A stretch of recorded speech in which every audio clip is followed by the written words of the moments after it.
আসসালামু আলাইকুম। নতুন ভিডিওতে আপনাদেরকে আবারও স্বাগতম। আমার একজন চাচা আমাকে কল দিয়ে বলল ওনার একটা বারবিকিউ চুলা আছে, এটাকে শহরে পাঠানোর জন্য। তারপর আমি আর আলামিন হুজুর রওনা দিলাম এটাকে বের করে আনার জন্য।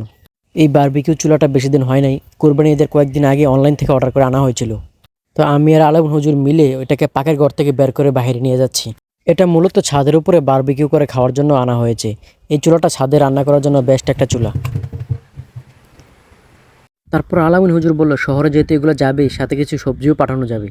উনি বেশ কয়েক ধরনের সবজি পাড়তে শুরু করলো।